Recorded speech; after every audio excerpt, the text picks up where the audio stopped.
This is First Gen Xers. Poetic beats, poetic beats, poetic beats, poetic beats.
Good afternoon, y'all. What's up? What's up?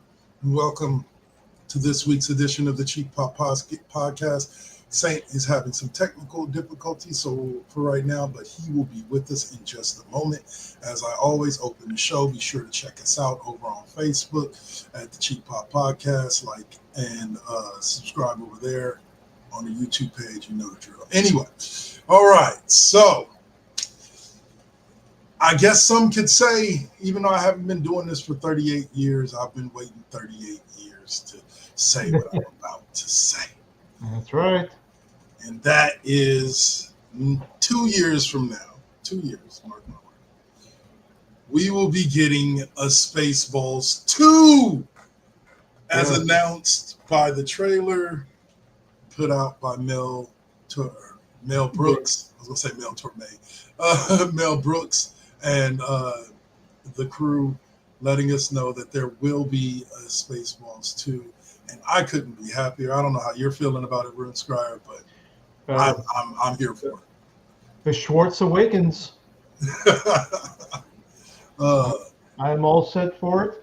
Apparently, everyone who's still alive will be back in, including Rick Moranis, who this is going to be his first project unretiring from acting because his kids are all grown now.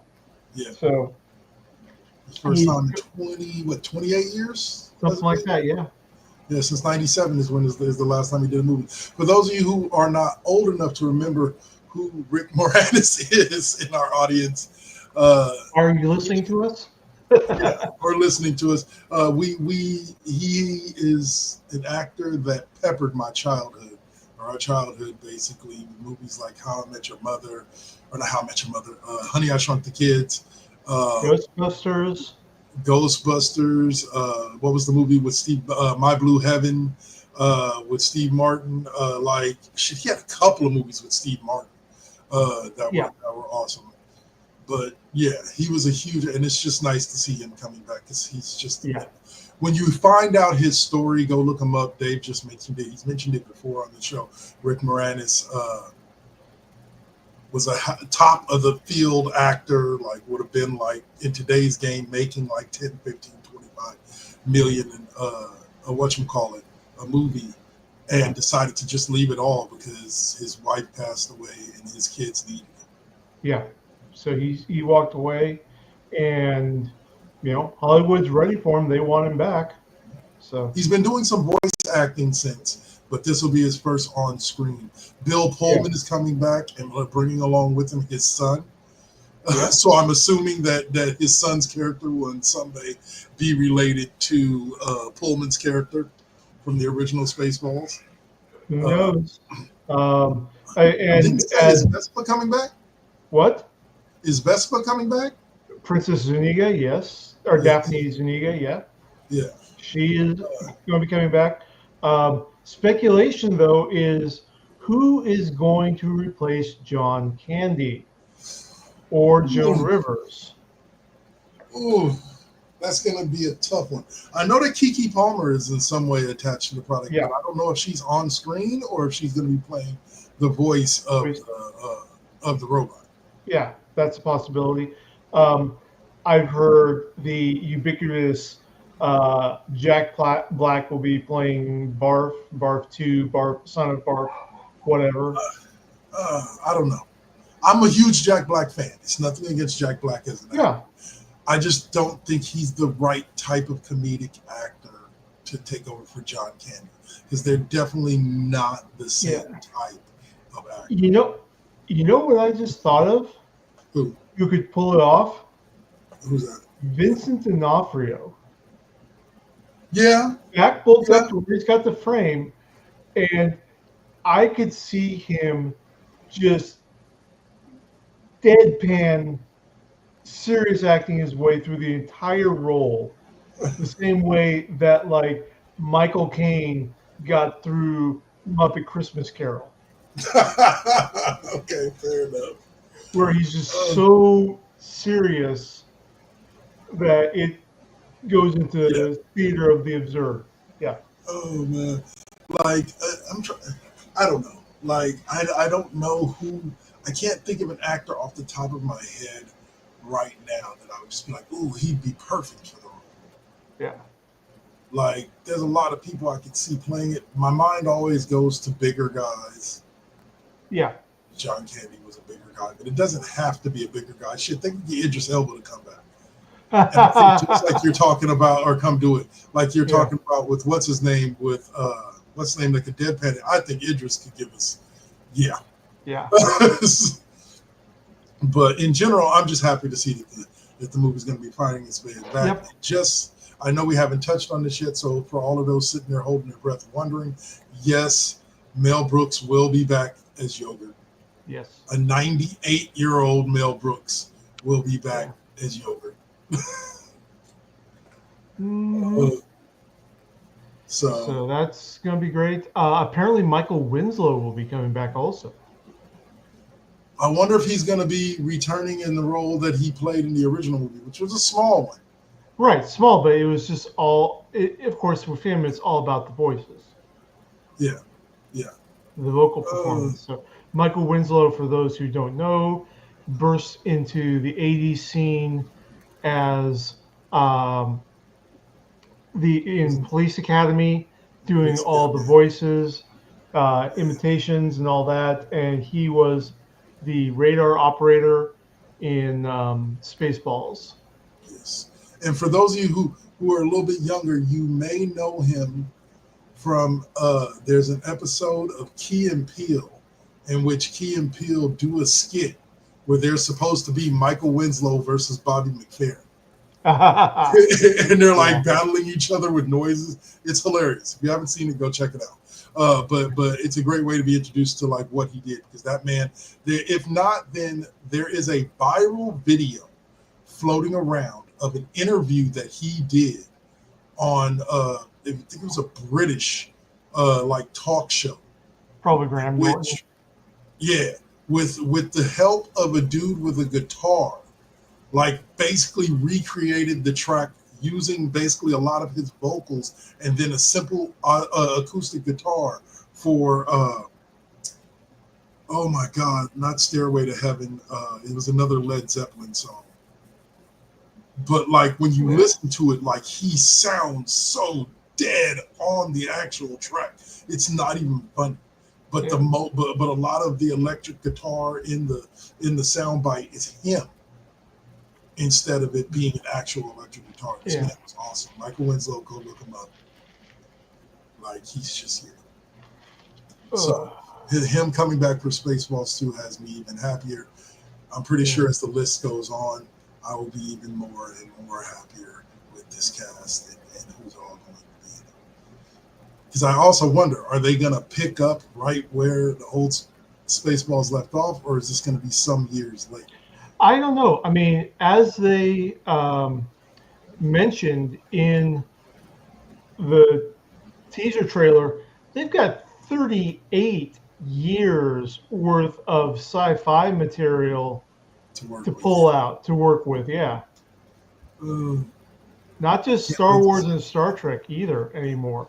I mean, they're True, going you to got be. Battlestar Galactica. You got friggin' what was the one? trying to think of. You've got The Expanse. You've Yeah. got the superhero boom. You've got just about everything in there. Altered Carbon. Um, nothing's compared to The Expanse, but Fallout, and they and Prometheus, whatever the hell that was supposed to be. Actually, They, speaking lit- of, they literally said that in the trailer, in the screen crawl at the end, is whatever Prometheus was Prometheus supposed was to be. supposed to be. Yeah, I saw that. I love the. Here was my favorite part about the roll-up trailer. So, y'all, it's not a trailer of actual scenes. It's just kind of a roll-up trailer, like the beginning of the Star Wars movies. Yeah, But it said when it was screen listing crawl. off all, when it was listing off all the stuff that's happened between the last Spaceballs and this one, it goes DCU attempt 1, DCU attempt 2. I was just like, wow, dude. Yep. But that's for anybody who knows Mel Brooks. That's Mel Brooks. It is, yeah. That's how he is. He is not afraid to take a shot at anybody.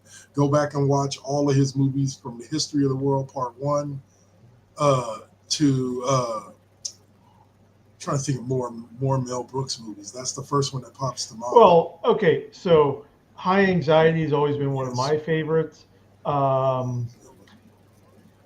There's also been when you're doing Hitchcock, Young Frankenstein, Blazing Saddles. Yeah, that's the one. Yeah, once you get past the brain fart of crap, I gotta think of Mel Brooks movies and the brain freeze. Silent Service Silent Service or Silent Movie. I can't remember which one it was. To Be or Not to Be, which was fantastic. Robin Hood, Men in Tights. Oh yes, that's the other one I was thinking of. Yes. Yeah, and even the Hulu series History of the World Part 2 was pretty good. And that came out 2 years ago. Didn't mean to throw this at you. Didn't know if we had a chance to watch it, but I did want to bring it up while we were on the show this week because I finally had a chance to watch it. This is off subject from the Spaceballs 2 announcement. Yeah. But if you have not seen Predator, Killer of Killers on Hulu, worth the watch. Oh yeah, completely worth the watch. Interesting thing about Killer of Killers. They got Michael Biehn to do a voice. Really? So Michael Biehn is now the third actor to face Terminator, Alien, and Predator. Nice. Yep. That's dope. So he joins Lance Henriksen and Bill Paxton. There you go. Like it was different than what I thought it was going to be, and here's why. When I went in, I thought it was going to be this whole thing about like predators trying, and I think that's the whole thing with Predator, if I remember correctly, is that they go out and they try to find like the best fighters, the best people, and then they try to take them out, like to prove their worth. Yeah. And so I was thinking, okay, this is just going to be a whole bunch of things of predators just going around killing people, right? And then maybe they turn on each other and one survives. I did not expect what I got, which is completely beautiful, friggin', and it looked like each thing was kind of in a slightly different animation style. Yeah. Like and so like the Viking woman loved it. And this is by the same guy who directed Prey. Okay. Was fantastic. Now the ending makes sense. The telltale end when they're wheeling the Viking lady through the thing, and then they zoom in on that one kind of casket, and it's the girl from Prey. And so like, but now they've taken it to kind of a different level because now not only are the predators hunting down the best killers, they're kind of keeping them as trophies. Like they're keeping some of them alive in stasis as like trophies. Yep. And so it makes me wonder, is this going to be the last Killer of Killers movie, or is this going to be a series? We'll see. We'll see. Yeah. Like whatever it is, I could use more of it. I love that kid. Yeah. That was super dope. I just wanted to bring that up. So all right, so that will take us into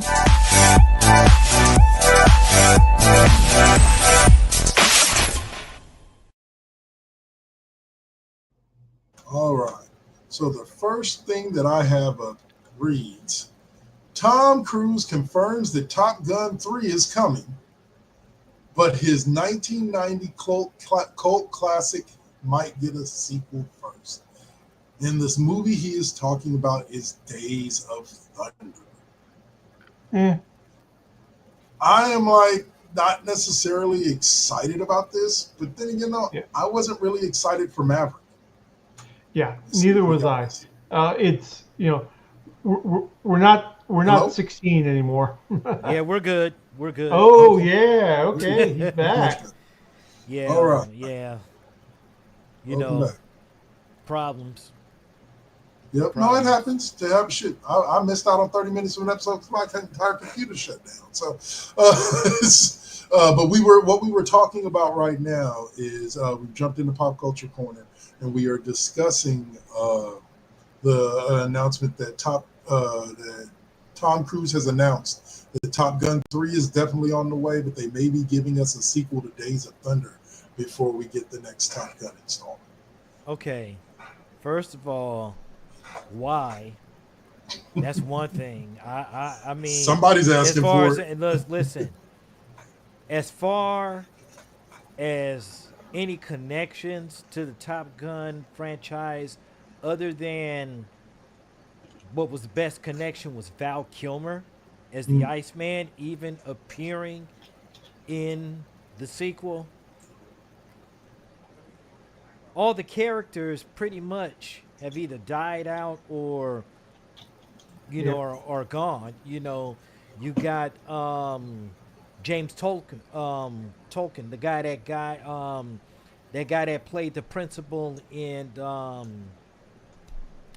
Back to the Future. I can't remember his name exactly. Yeah. He's one of those.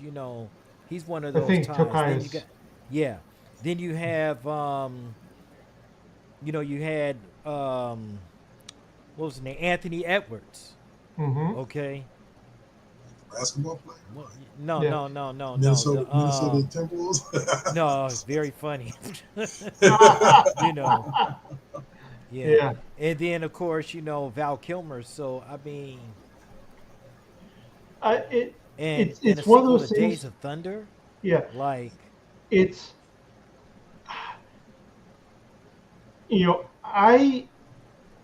for me, Top Gun Maverick was a film that literally came out 20 years too late for me to really care much about. Okay. And it was from what I heard, it was an okay movie. Yeah, I heard it was an okay movie too, but it's just all I'm not the same person I am now that I was back in when Top Gun in '86 when I was 14. And that's natural. We don't have the same enthusiasm about certain comics characters at 35 or 40 than we do when we're 14. Exactly. It's like, oh yay, it's Punisher killing more people. Like, it just doesn't hit you the same. Here's another thing with it. Yeah. Oh, go ahead. No, go ahead. Yeah, it's not wrong. It's not bad. It's just you've got 20 years worth of perspective to watch on, and let's face it, Top Gun was a 2-hour recruitment film for Navy aviation, just like Hunt for October was a 2-hour recruitment film for Navy submersible service. No, and okay, here's what I say with it. Okay, and with the thing that they're doing, Here's the only way with what they're doing, with the time and distance between the original movies and now. Here is the one thing where they have to kind of, the best way I can think of to say it. If you're going to bring it back, it should be in the vein of a transition to new faces taking over the main roles to carry the franchise forward. which We do is not need, Which yeah, was what they supposedly did the with second movie. which is right, what the guy did with Maverick. right. You know, it's And supposed to so be handing off to Miles Teller. right So now, if you continue that with the third movie and you're not doing more just fan service of old characters and old people just to make the like it can don't get me wrong, fan service can be done beautifully. That 90s show is just fan service to all the people who love that 70s show. Which is why it only lasted 3 seasons, which is why as funny as it was, it's still not going now because technically all the show was fan service. That's not supposed to last that long. But if you're moving it forward into an actual new generation and you're focusing less on old jokes or not in the name of that 90s show, that old jokes and stuff like that, you're not relying on the same old stuff and you're coming up with new stuff, then we can move it forward. But if Top Gun 3 is just more fan service with with little character progression and little story progression, then what's the purpose of doing a 3? Same thing with Days. I was gonna say Dazed and Confused. No, I want a Dazed and Confused too. Damn it, I do, and I want it now. I don't care if it's been 50 years, damn near, since that movie came out. I want a Dazed and Confused too. Anyway, but Days of Thunder is the same thing with Days of Thunder. Days of Thunder 2 is just going to be fan service, bringing back all the old characters and not really establishing anything But new, moving it but forward. Then why do it? okay, but see here's my deal. One of the most important characters has probably retired from acting or really like super well, I'm not going to say super old. Well, actually he is super old, okay? Yeah, One of the other key characters was Robert Duvall. yep. Come on. And Dude, he is one of the characters that made that movie work. yep. So I no. don't want to hear nothing about old because we just announced that Mel Brooks is coming back in '98 Well, for no, no, no, Spaceballs too. no, No, no, I'm no, messing no, with you. no, No, no, that's what you know. no, no, no. I I know. get it because you know that's that's Mel Brooks. Yeah, For him to even come out of retirement for that. Still continuing on. My biggest thing is about Rick Moranis. Yeah, Now exactly. that's a return. yeah. Yeah. Okay, but in terms of Days of Thunder, come on, man, it's like what key characters are really left unless they say, oh well, his character died out. No, we don't want to see a character died out. We want to see that person even for a brief fucking cameo. I'll Yeah. take that. I'll I would take rather. that. I'll be honest with you. I would rather see a sequel to Ricky Bobby than see Yeah. a sequel to Days of Thunder. Now Yep. See, here's another see, here we casting go question. again. Yeah. Here we go again. Yeah, Michael Clark Duncan. Another key character that's no yeah. longer with us. Like, Hey, they're doing it with Happy Gilmore. I've no, seen the trailers and it looks pretty good. And they're doing yeah, that but see, without what's but his name? but see, About Carl Weathers. Yeah. Christopher McDonald Yeah, Carl. is still alive, and he's Yeah. come back as Shooter McGavin. So fuck yeah, Everybody's I'll coming take Well, back. it. yeah, And have but that's great. But what I'm saying is that when we talk about key characters, like Carl Weathers' character in the movie was a key character. You Yeah, know what I'm saying? yeah. To Also, Happy yeah, Gilmore, so to not have him coming back, but it still doesn't cut any excitement for me of going to see the movie. It all depends on how it's done. Really, really, to put it out there, it all depends on how it's done. well, Not really it's the on Netflix, so Hey man, don't knock that because there's a lot of people out there writing movies that would prefer to send them to Netflix than to have them go to the dude. theaters. Come on. We saw Beverly Hills Cop last year. Yeah, That was excellent. definitely yeah. That That was was super dope. definitely a beautiful thing. With all of these these movies and these sequels and Netflix has been doing a great service for a lot of these movies. So I'm like I'm there for it, but Days of Thunder, you could have missed me with that one. Yeah, You really exactly. could. And it's also, it has to be within something you're interested in, Right. which is NASCAR, which is, yeah, it depends on the storyline. We know that racing can be interesting. There's plenty of real life, exciting racing stories Yeah. that have happened. But Dale Earnhardt story. yeah, um, but at the same time, it's not exactly the cultural juggernaut that it was when they tried to tap into it with Days of Thunder. And Right. two, let's face it, Days of Thunder was popular because every lady was dragging her man or her friend crew to the theaters so that they could see the it couple, which was Tom Nicole Cruise, Kidman's and Nicole Nicole Kidman. Kidman. Nicole Kidman. Yep. 100%. Yeah. Like that's how Okay, it worked. yeah. So Lord, I don't think drag that me this into is that movie. this is going to be a miscalculation on the part of Hollywood as to the demand for it. I'm gonna say this. I will disagree with you there. I think it will at least break even because I think there's enough of it's enough of a nostalgia kick, and Days of the original Days of Thunder was popular enough that I think that they could make one good run at it. Could they make this a series of movies like we're getting the Days of Thunder 7? Like no.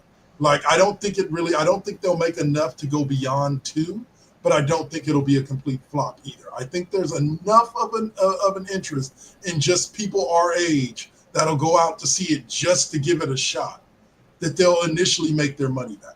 But as far as people going to see it 3, 4, 5 times because it's such an amazing movie, I don't think I don't even really think they caught that much fire with Maverick. But everybody keeps telling me it was a good movie, so I guess they did.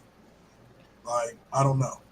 And real quick, Saint, just to give you a chance to tap in before we move on to the next subject, we did also talk about Predator, Killer of Killers on Hulu. Now, I have not seen that, but Ooh, you should according see it. to a good friend of ours, Mister Suave. No, they know Suave. He'll be Um, back again this week. well, no. According to, I think he Yeah. saw it, No, he and did. I according, mean, yeah, yeah, I talked to him about it. Yeah, I watched yeah. it like 2 nights ago, and he watched it earlier this week. Now this was animated, correct? Yes, and actually, I want to say, and I don't know if Dave, you've seen it, right? No, not yet. Okay, I want to say that each one, it's four stories total. I want to say that each of the first three is kind of in just a slightly different animation style, Okay, like to where it each has its own unique look. You know what I'm saying? Each story that they tell, but it's the stories that they tell are amazing. It's definitely the ending of this movie left it open for them to do more. right. So I can't wait to see what else they're going to begin to do with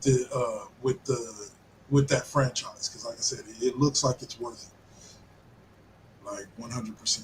And Dave said it was made by the same guy that did Prey. Right.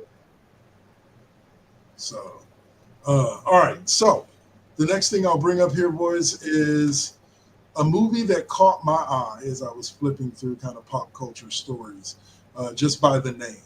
And I guess Shudder, renowned horror movie Streamer. production company, your streamer, No. Yeah. Streamer has released a trailer for Abrams Boys, a Dracula story. It's the upcoming adaptation of Joe Hill's 2004 short story from his collection 20th Century Ghost. And I guess it's about Van Helsing, Yeah. Max and Ruby Van Helsing, and their kids. The official synopsis says Max and Ruby Van Helsing have spent their lives under the strict and overprotective rule of their father, Abraham Van Helsing. Unaware of his dark past, they struggle to understand his paranoia and increasingly erratic behavior. But when they begin to uncover the violent truths behind their father's history with Dracula, the world unravels, forcing them to confront the terrifying legacy they were never meant to inherit. So, and there's expectations that it's supposed to drop July 11th Okay. on Shudder. May I? All the floor is yours, sir. Um, we've already listen. There's a great series on Sci-Fi called Van Helsing. Okay, and that is a top hell of a, this was a whole take on the Van Helsing name. Yeah, Mhm. Um, unless it's from the sequel of the movie with Hugh Jackman and this TV show, y'all gotta better come with something original. And I mean, it has to definitely be original because even with the modern interpretation of the TV show Van Helsing, that shit was really good. It kept me invested. so You high know, bar, high yeah, bars. that's Listen, that's a real high bar. So, and then we need to do something else like put a whole new spin on all these franchises that's just like using shit over and over again, like Sherlock Holmes or some shit like that. Like like Jesus. what's the name of the show? Watson Yeah. with what's his name on Yeah, CBS? Lou? yeah, Yeah. but I'm just meaning not necessarily Watson, but then you have things that surround. You have Watson, then you have Sherlock and Daughter, which was a CW um, Yeah. TV Sure. show, and Yeah. then you had Sherlock or the Elementary, which was not too long ago Mhm. removed from CBS. So like, man, pick a different subject, man. Damn, bro. Yeah. Like, really? I feel you. I feel you. Well, I'll say, all right. So then this is my last subject, unless y'all got anything for Pop Culture Corner here. And we have that the headline reads Prime Video cancels new series with an 85% Rotten Tomato score despite a two-season order. Etole on Prime Video looks like it will be canceled after just one season despite getting a two-season order initially. So it looks like Netflix isn't the only streaming service that does this shit. Oh, No. Yeah. yeah, Amazon no. They Amazon they does it a lot. Yeah. It's it's the thing with the streaming monetization. It's that everyone is expecting the exact same scale of return of when streaming first exploded. Okay. Yeah. And little by little, as streaming stuff has gone away and been taken away, people have lost interest. They've got other options now for what to find where they want to watch, so they're walking away, and the execs are in panic mode. yeah. That's That's insane. that's that's just like that TV show. I just can't think of it right off of the tip of my tongue, but it's a TV show. It was with Kevin Bacon, and it was just eight. I think it was like maybe 8 episodes, and they axed it right then and there.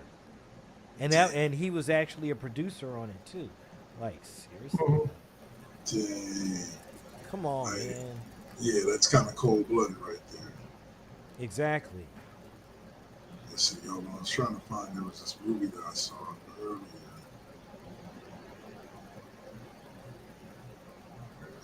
Okay, it's not there. No, no, never mind. Okay, never mind. I thought I could find this movie that I was talking about earlier. All right, so Dave did off air tell me that he had some news about Avengers Yes, Doomsday. So hit we us. are we are seeing some rumors being put out by various credible sources that we're not just getting the X-Men into the MCU with Doomsday. They're bringing the Sentinels along. I So hope we they will do be them right. we will be seeing the MCU version of the Sentinels. You Okay. know, Dark Lord and I were talking before the show, and he mentioned Days of Futures Past, and yeah, but that's Fox, Yeah. so there's no guarantee they're going to keep those designs. Right. So we Yeah. will see what happens with Doomsday. I want to see. I want to see whoever does direct Doomsday. I want to see their take on what the Sentinels look like Exactly. Yeah. because I want to say like Days of Future Past. I didn't really like that Sentinel because they never really showed an outside shot to really give you that scope of how much bigger Yeah. the Sentinels were. Everything was kind of like this big head and arm coming out of the roof, Yeah. or I like mean, something like that.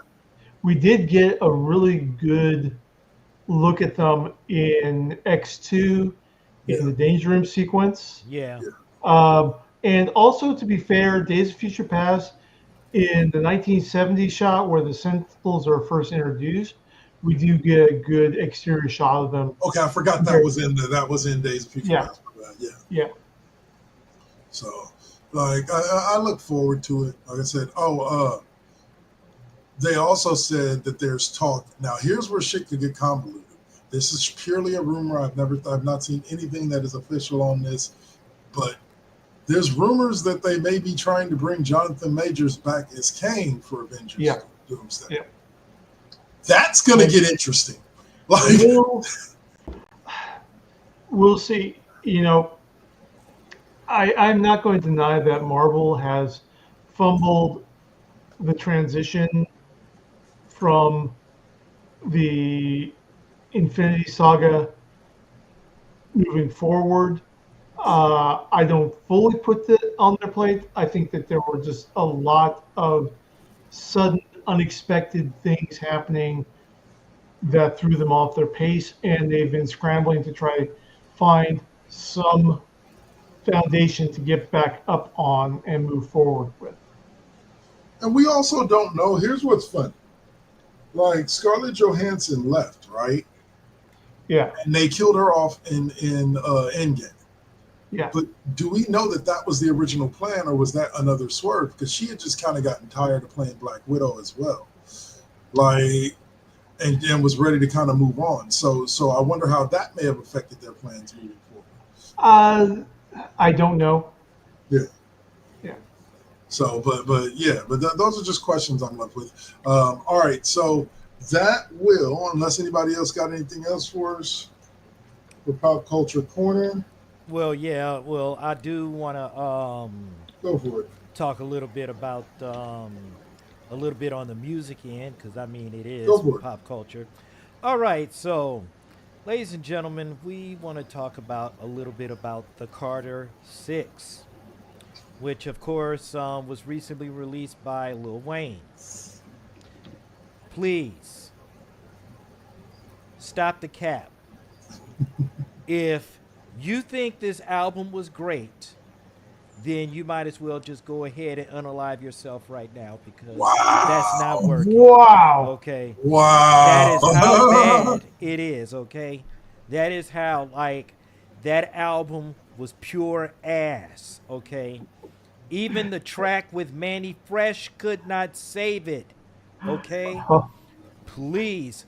Now, in terms of a good review, though, ladies and gentlemen, one of the greatest to ever do it, the greatest storyteller in the world, the one and only Slick Rick, with the album Victory. And I promise you, you will be so entertained. This man has maybe only two features.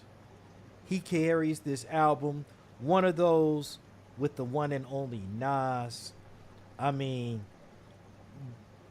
this album, after being sitting out on the sidelines for 26 years, because that was the last time he actually did an album, he's come back.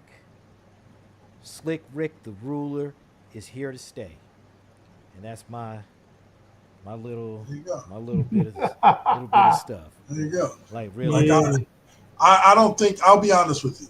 I think I am one of a rare set of people on the planet that outside of what has been played on the radio, I have not heard a single other song from any of the Carter albums that Lil Wayne has put out. Like outside of whatever ended up being his radio hit, I just don't listen to Lil Wayne like that. It's not. I don't know if it's good or bad. Saint says it's bad, so I trust him, but I Well, wasn't going to listen and to the album. well, my Like, my whole thing is that Lil Wayne has been around pretty much since the days of Cash Money, when it yeah, was Cash 98, Money against 97, something like that. No Limit, and it was the hot thing. And dude, you should know better, bro. Well, it You just should know baffles better. me. Here's what's funny to me, and here's what I You should know always tell better. people. Because I know you didn't say, you never have done this, but I've had tons of Lil Wayne fans come up to me talking about the greatest rapper alive, man. He's the greatest rapper ever, and I'm just like, just don't see it. They're like, you're a Well, hater. Just well, see it. it's like this. He The dude has had is some fire lines that I've loved, like his line in the Chris Brown well, remake of "Give Me That." I love. He has a line about his teeth being so bright, and I love it. But outside of that, I've not heard an entire song of Lil Wayne's that I've actually liked.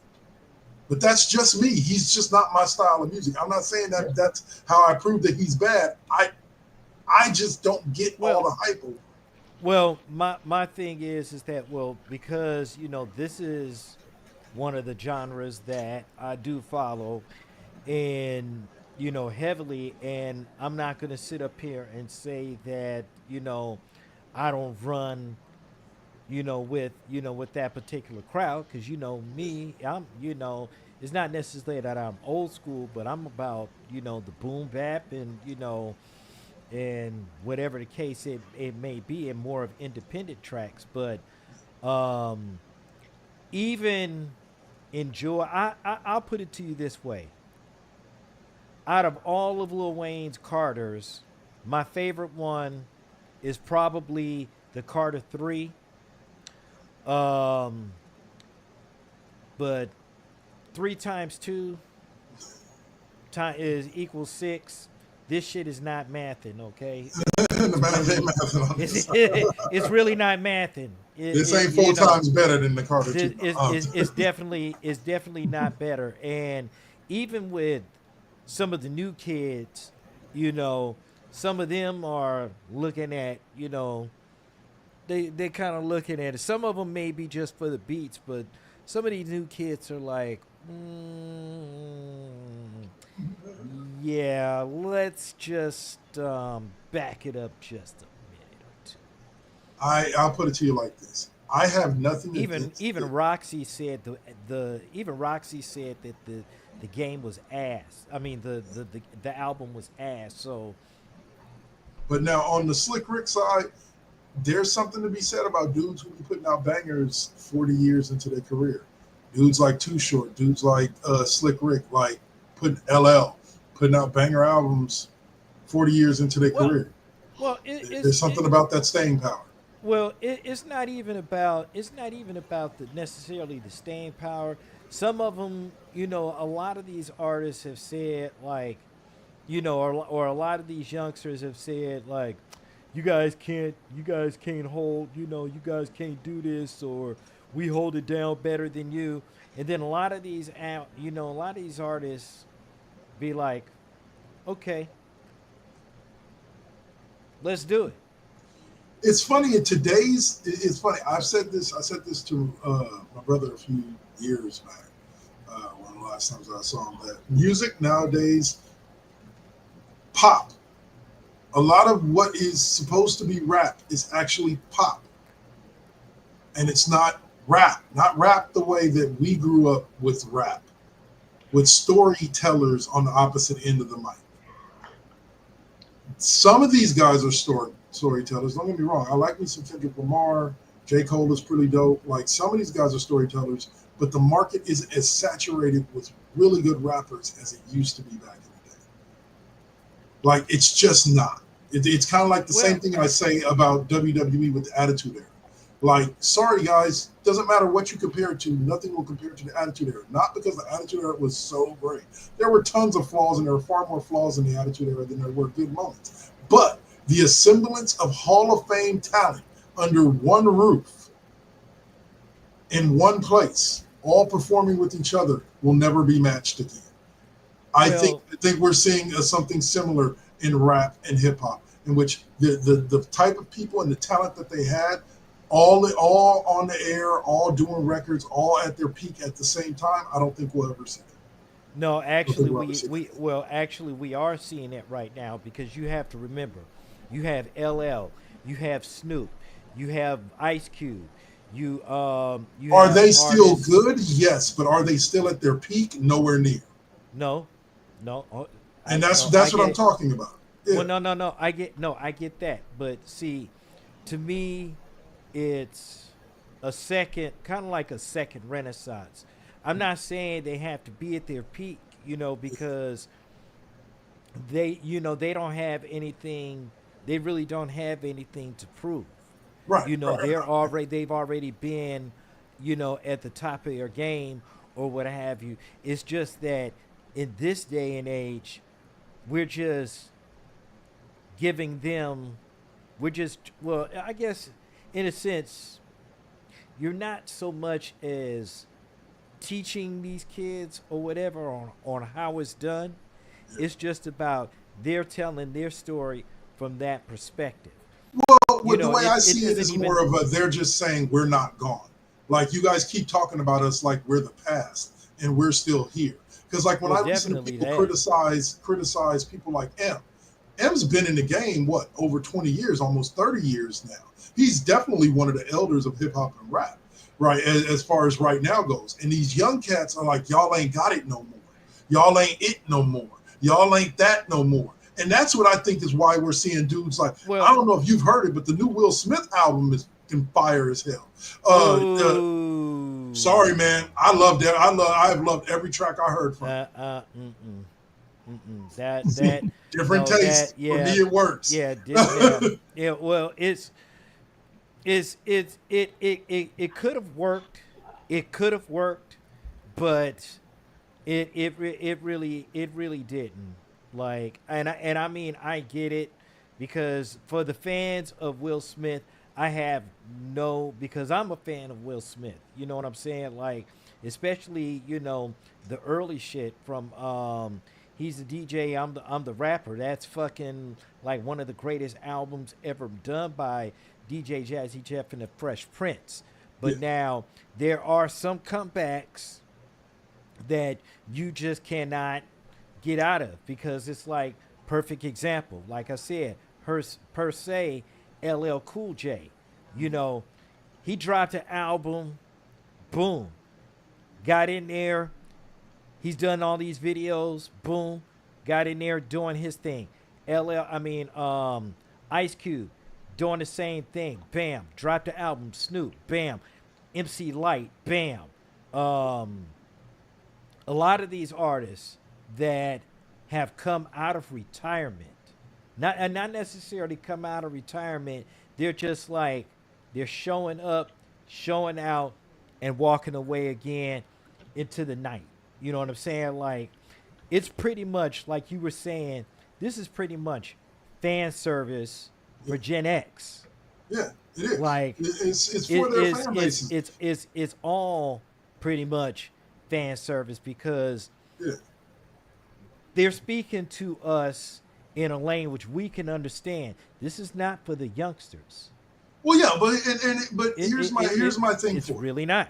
Here's my thing for it, and I get that, but it's still attracting the youngsters, and that's what I mean is the fact that there's their message, and all of these guys that were right coming up when we were kids and hit their peak when we were in our 20s and we're on the top of the game and still to an extent are they're not really teaching the youngsters anything other than a lot of these youngsters been running their mouth and they're just saying, yo, we're still here. Like we still got it. Like don't doubt us. We're not doing anything right now because we don't want to be doing something. We're not cutting records right now. We're not blowing y'all out of the water in sales numbers and streams numbers right now. Not because we can't, because our name alone is going to blow you out the water. Just our name being on a track alone is going to blow most of these cats out the water. And so I think it's them just saying, hey, don't don't try to put us dead in the ground. We still here. We just got other business. Y'all holding the game for us. If we want to come back and take it from you, we could. And I think that's what this rush of albums from these Gen X guys is saying to these younger cats. It's like, if we wanted to come back and take over the game again, we could. We got those skills. We just don't want to. That's not what we're here for. We've moved on from that. We took over the game already. And now we're going to go do our thing. And so like it's just fan service. Yeah. I mean, it wouldn't even be so much not even to take over or anything to that degree. It's just like I said, it is strictly fan service. Yeah. So, all right. So that'll close us out. Perfect timing for this week's edition of Pop Culture Corner. And we will be back after the break with some Smackdown Alley for your reviews. We'll talk a little Raw, a little SmackDown, and a couple of stories in between. This is the Cheap Pop Podcast. I'm Dark Club 100. That's Rim Scrier. That's the Saint. And we out, ya. Love that guy. This is now versus then. This is now versus then. Get on your mark, let's go. This is now versus then. Burning up your radio, still turning up the heat with Poetic on the flow. Got you moving to the beats with the Saint as your host. Shout out the collective, hold it down, we gon' clown, that's the lesson. We're Generation X meets Generation Next, with them bangers from the east to the south to the west. Yeah, this how we do it in Sacktown. Slide to the studio, yup, it goes down. Everybody fall through. These beats gon' pound, waking the game up, told you it goes down. And this is only the intro. Turn the mics on, shout out to my kinfo. Where you at, y'all? Let's get this started. Turn down for what? We about to start the party. Let's go, let's go, let's go, let's go. This is now versus then. This is now versus then.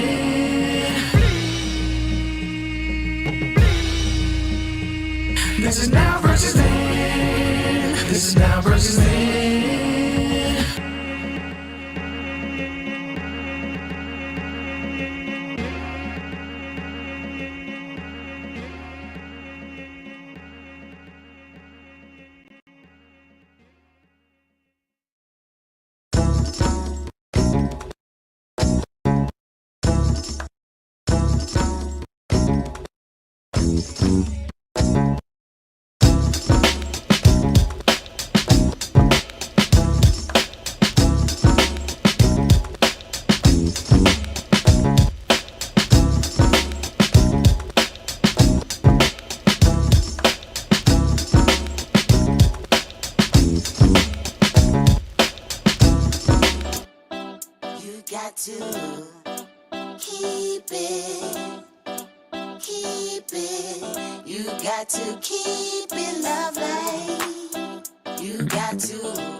Switch it up, look up a new banner. Keep smoking on that.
say that beauty is in the eye of the beholder. But the definition of beauty is distorted. Yeah. Come on. Searching for yourself, so insecure about the way you look, so you go to Miami. You can't find the love within yourself.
There we go.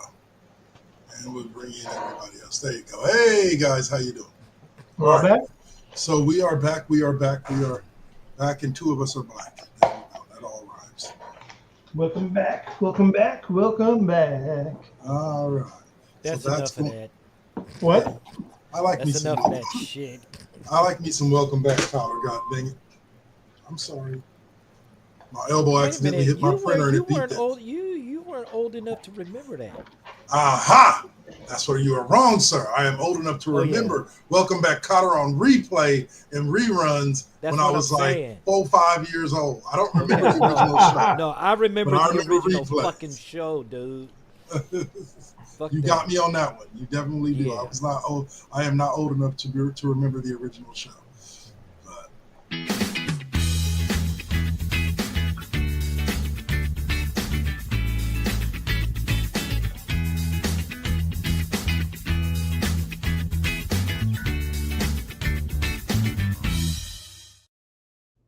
all right, so we I see our thought you guys. fired this guy.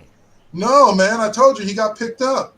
He got detained for a little bit, but his papers are good, so he's back. Did you see the picture of Ice raiding That's just after the end of Worlds Collide? What? That's so wrong. I've seen that is there are so mock-ups. wrong. It's in that Was Truth nebulous area. There were mock-ups of guys wearing ice uniforms walking the tunnels of Intuit Dome after Worlds Collide. Supposedly, allegedly. The grounds people will go to. Okay, so Yep. Monday Night Raw. All right. It was great match. It was a great show. We saw a King of the Ring qualifier, Queen of the Ring qualifier. R-Truth came out and announced to everybody that his name is no longer R-Truth. It is Ron the Truth Killings. Yes, he still has truth in his name, but he is no longer R-Truth. Even if they call him that, he is Ron Killings. Put some respect on his name. He is bald now. So you have to put some respect on his name. But right on to you, Ron Killings, starting to be able to use.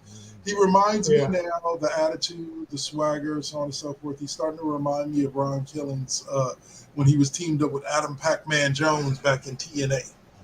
And he actually won while he was wrestling in TNA. Very few people notice. Ron Killings is a one-time world champion, as he won the NWA World Championship while he was wrestling for TNA. I only remember this vividly because it was the exact time in which I came into TNA. My boy Cole was introducing me into TNA, and he was the heavyweight champion. I forget who was chasing him, but Adam Pac-Man Jones was like his manager, his like side person with him, and I liked his attitude. Yeah. Yeah. Well, he, currently, and a lot of people, well, of course, some folks do know that he is one of the very last active members that come from the Attitude Era. Oh yeah. Yeah. Well, slightly after. He was yeah. he was in the late part, slightly after the peak of the Attitude Era. But yeah, you're right. Yeah, but he's still part of that. He's still part of that era, and it's like he has staying power, and the people have spoken. And I love this new, this new part that he's playing, and yeah, he's I out think to that him and kick some Cena are about ass, to have man. him and Cena are about to have some fun. Definitely. Yep. We had a fatal four-way for the Queen of the Ring that I believe was won by Roxanne Perez, Yeah, which is just interesting. yeah. Let's go. Let's not go there. Well, no, it Roxanne wasn't. Perez. Here's the thing about it. She's clearly not a favorite of mine. I guess Right. I'm having a bias about that. I can say that Roxanne Perez is not one of my favorites. I can't say she hasn't earned it. Like she's worked her ass off. She started wrestling when she was 15 years old. Yep. And like I want to say she's like 25, so she's already been in the game like 10 years. So she's put in her work to get where she's at. I don't think she has a chance at winning King of the Ring. I think I've already picked out who's going to win Queen of the Ring, but I don't think it's going to be her. But I do think that she earned this spot. Like she earned being, because here's the thing about it. WWE is consistently and always criticized about not building people up, not pushing people, not pushing homegrown stars, people that were popular in NXT and came up to the main roster. They're giving Roxanne Perez a push, similar to our Raven Queen, Lyra Valkyria has gotten over the past year. Like, if you look at a lot of what they're doing with Roxanne Perez, they're literally giving her almost a similar push to what they gave Lyra Valkyria last year. When she came that close to losing Queen of the Ring, that close and lost Queen of the Ring, and then she came back later and ended up winning the Women's Intercontinental title tournament and held it till she just lost it to Becky Lynch. Right. So we could see Roxanne end up there like that. You also had a men's Money in the Bank qualifier in King of the Ring. Or King of the Ring, sorry. I keep saying Money in the Bank. That was last week.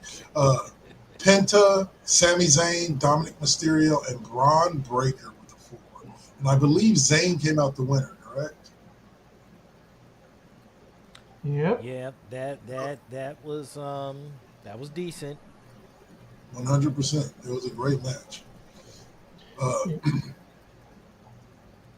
So there we go. Yeah.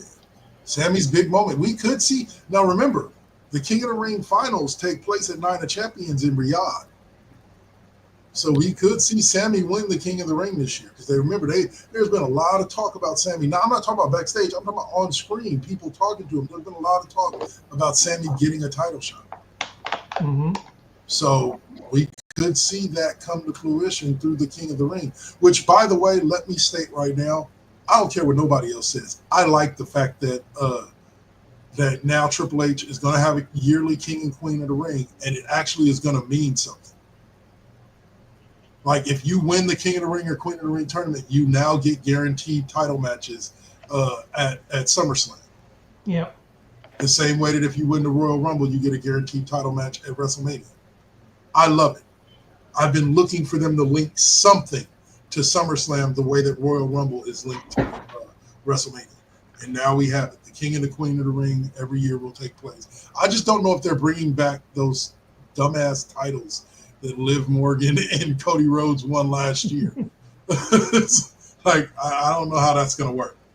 But considering neither one of them is going to be in that tournament. Yeah. So, but your thoughts, guys, on Sami Zayn entering the fray as a potential winner for the men's King of the Ring? I'm all for Sammy. I'm all in for Sammy. Yeah. I'm gonna wait because we already know what the other matches that, especially that with SmackDown, has come out. It's going to be a very interesting turn of events. I feel that somebody is fixing to switch allegiances because that has happened before with King of the Ring some Yeah. years back. Um, yeah, it's gonna be interesting, but we shall see. We shall see. Yeah. Now, included in all the hubbub of R-Truth beating the snot out of John Cena, the back and forth between Cody Rhodes, there was something special that happened. Something that electrified the crowd. I don't know how much it electrified me. I'll talk about that later. No, I won't. Not on here. Anyway, Nikki Bella made her return, and Yes. rumor has it that her sister Brie is right behind her to do. Nikki says she's in it for a while, so we won't just see her wrestle. She definitely came back for Evolution to be a part of the second Evolution All Women's pay per view that Yeah. WWE is doing. Um, and but Brie is supposedly going to join her for that, so we will definitely in the coming weeks get Brie Bella coming back out, and I think she'll probably debut in a scuffle with Liv Morgan after what we saw this week on Raw. Twin Magic is back, Oh yeah, and I can't wait to see. I can't wait to see. I can't wait to see that shit. As a matter of fact, I guarantee you. I guarantee you, it's gonna be one of these matches. It's gonna be one of these matches that's coming up next month. Because I know the evolution thing is next month. I'm really looking forward to that. I guarantee you that shit's gonna happen. but remember, Stranger things have but you can't touch. touch. Yeah. You know the funny thing about it is, two of my top like 20, I'll give them, which is that Nikki Bella song and Shawn Michaels theme song, were both sung by the wrestlers. Nikki Yeah. Bella actually sang the hook for her theme. That you can look. That's her.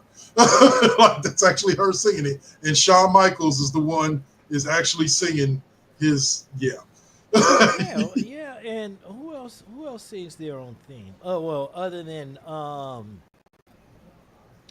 Bianca Belair. Does she sing her own? Hell yeah, she Uh-huh. sings her own. I'll All trust right. and believe in me. So the most important thing that happened on Monday night happened in the main event, and it's a sad moment for the Yeet Nation, but it was a nice run while it lasted. But needless to say, Gunther defeated Jey Uso. Not only defeated him, but defeated him clean. I will give Jey props. He didn't tap. He just passed out. But Jey Uso beat Gunther, or Gunther beat Jey Uso for the World Heavyweight Championship. Clean. Yeah.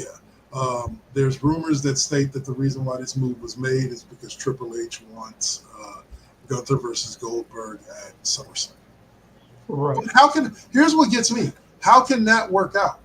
Goldberg's not well, unless only way it works out is if whoever no, because John Cena's facing. Well, no, John Cena could be facing the Night of Champions winner, or not Night of Champions, but the King of the Ring winner. It could be John Cena facing him at WrestleMania, which would leave it open for Gunther to face Goldberg. Because I was like, wait a minute, what if the King of the Ring? I guess that'll tell us if that's what the idea is. Because if the King of the Ring person chooses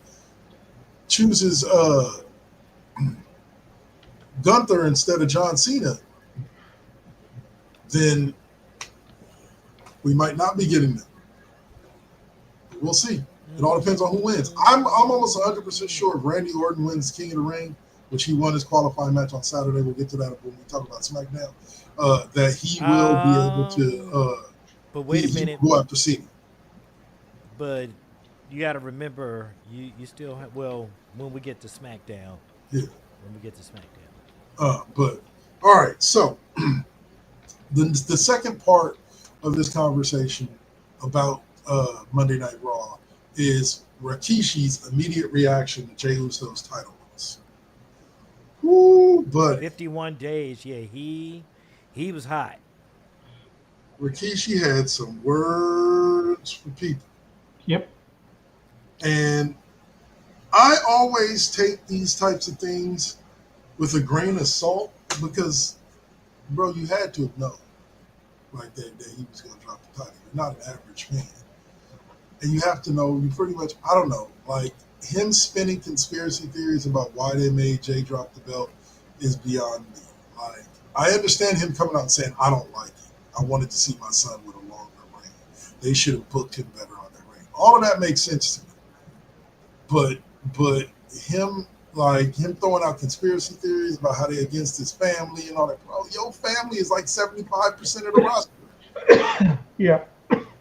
Like really? They got something against your family? They sure are giving them a lot of jobs. They sure are giving a lot of them jobs for the fact that they don't like them. Jay got a WrestleMania moment. He won the title at Mania. Yes, it sucks that he lost it this fast, but this is the same thing I say about the people who complain about Kofi dropping the title to Brock Lesnar in like 50 seconds on the debut of SmackDown. Like, let it go. Kofi had like a 6-month run with the title. He held it till September from WrestleMania. That's a hell of a run. Be happy for what we had instead of bitching about what we don't. Sorry, that's how I feel about it. And you know, and there's probably some other things. There's probably some other things that are going to go on to the works because, you know, it does seem like the shit with the controversy or whatever the case may be, because there was also a conversation with the thing with Teddy Long, you know, was also speaking on that same topic. Yeah. So, hey, Tony Bologna, how you doing? Hey, what's up? What's good? What's good? Thanks for tapping in. Hey. Yeah. So, you know, the conversation, you know, it's going to be a lot of things that's going to be getting tossed around, especially with the moves that that WWE have been making. You know, especially the stuff that was with R-Truth. So, Well, we'll just have to see. Again, all the people who claim they love R-Truth and chanted for him and so on and so forth should have been happy for his WWE release because he really wasn't doing anything but backstage segments and jobbing. If he goes someplace else, he can go be Ron Killings and be the beast that he is. You know what I'm saying? Go to AEW, go to TNA, something like that.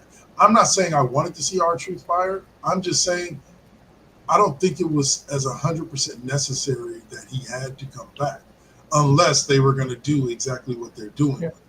If you weren't gonna, if he ends up back doing backstage comic segments and just kind of hanging around again, sorry, it's a business. We're not here to. No matter, we get it. We appreciate what you came, what you did for the company, but we're not here to pay you to sit and cater.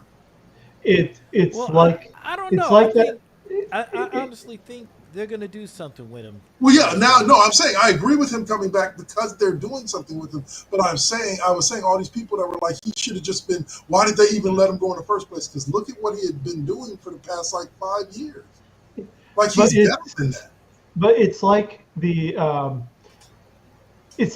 end of a legendary quarterback. I mean, any of the greats that you can name, where they just held on too long, just kept going. You know, Montana, Aaron Rodgers, Dan Marino, they just stayed out, and it sort of tarnishes the history a bit. So it just is what it is. Um, do I think that our truth could still be, really rocking more than he currently is with WWE? Absolutely. He's still a big draw. He's, like Dark Lord was saying, he's one of the final active members of the Attitude Era. Well, okay.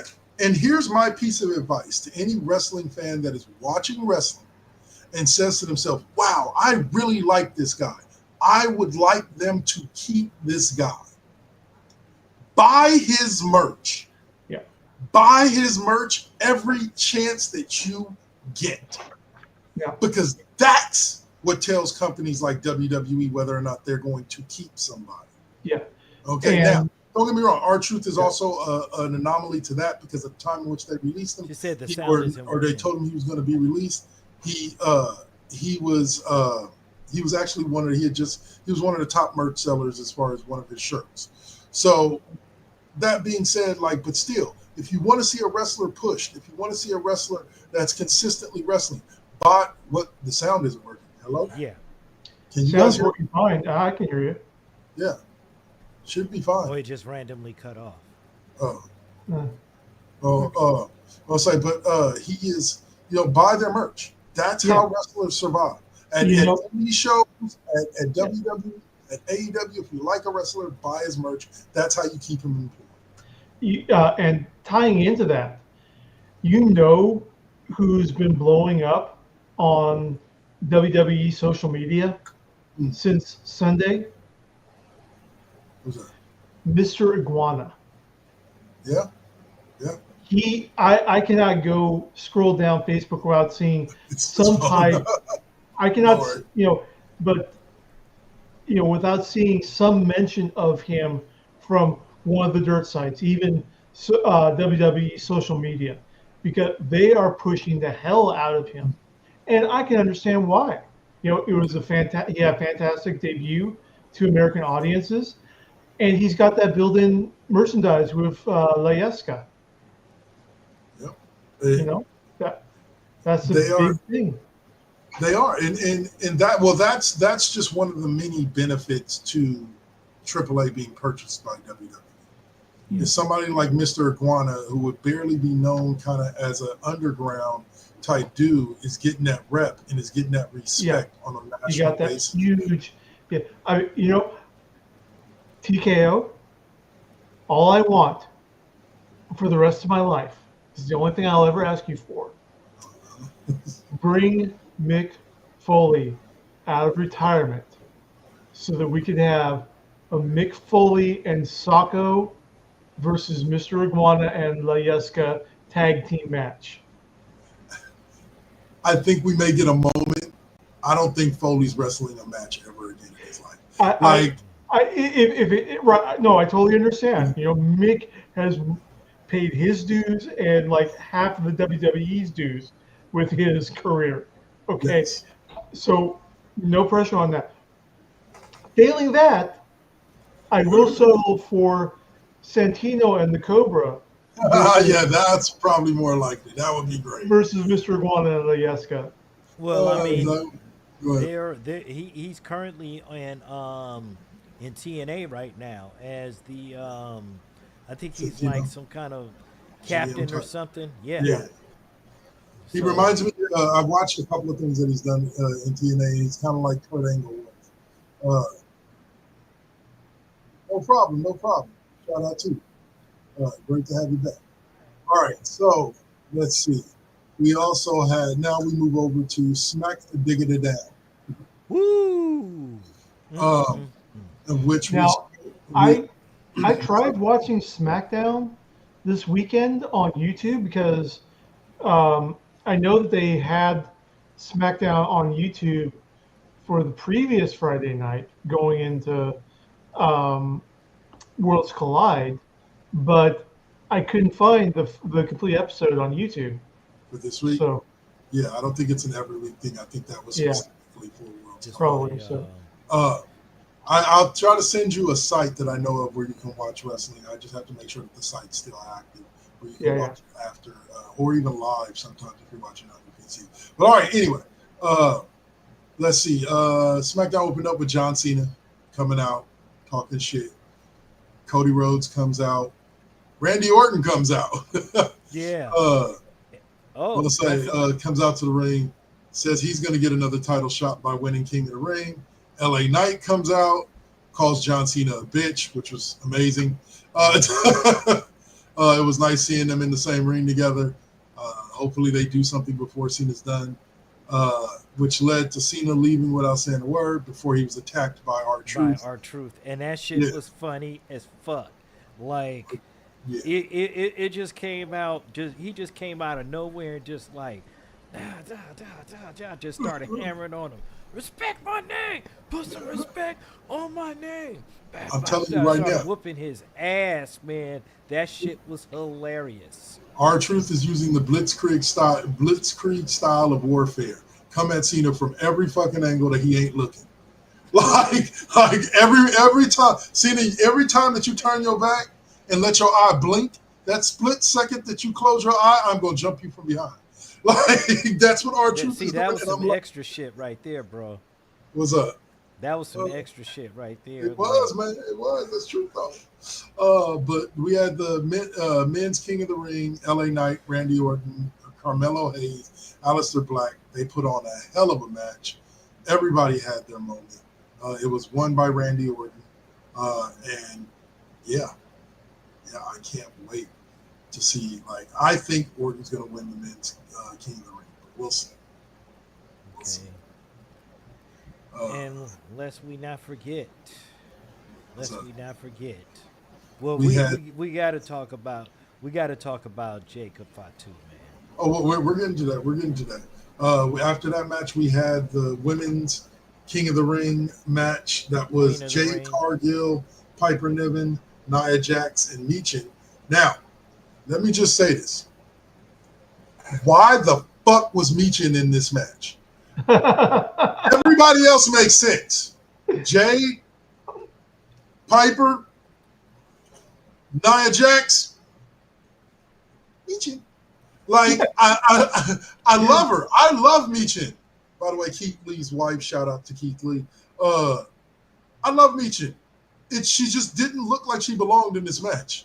Yeah. Like, and she literally spent most of the match getting her ass beat. Yeah, it literally. Somebody had a I've rubber seen. match. Yeah, I was kind of wondering about that matchup as well because, to borrow a rugby term, this is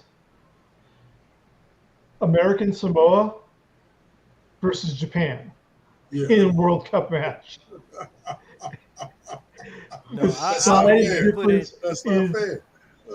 I wouldn't even do that. That's like Brock Lesnar, The Undertaker, Kane in a match with Hurricane Helms. Like, what the fuck? there's a hurricane coming through. Yeah, Uh, you and gonna get your ass I will blown give to the it to window.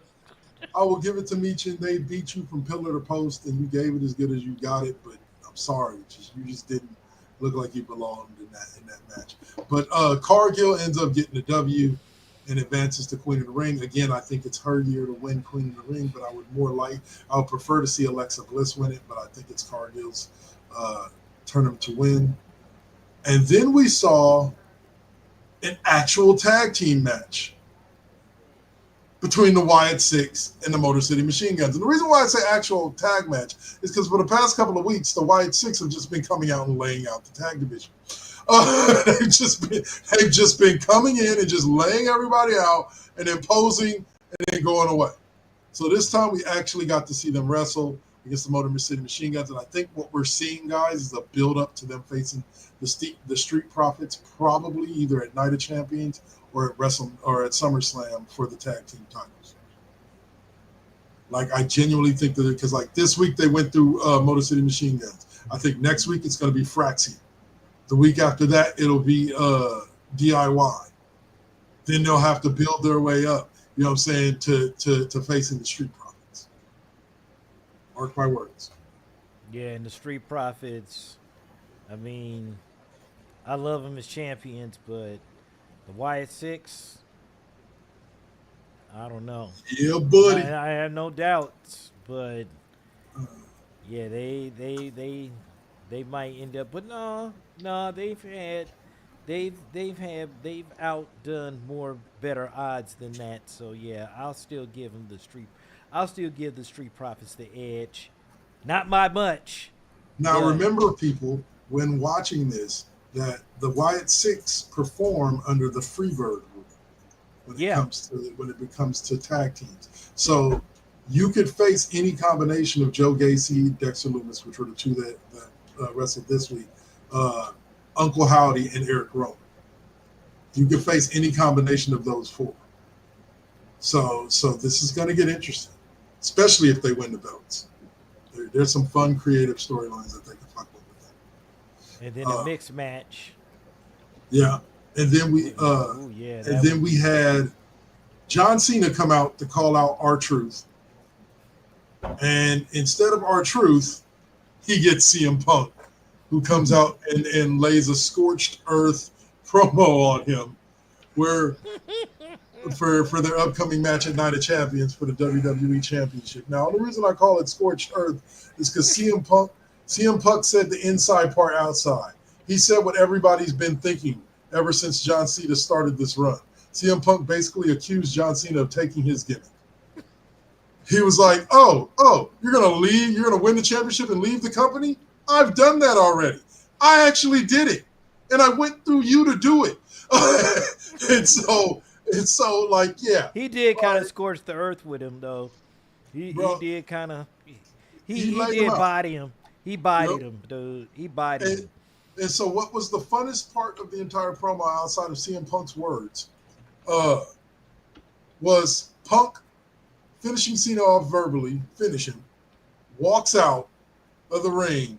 As he's walking out the ring and Cena's facing him, here comes Truth from behind. The one way Cena's not looking. Wow. Knocks him down, puts him in the STF.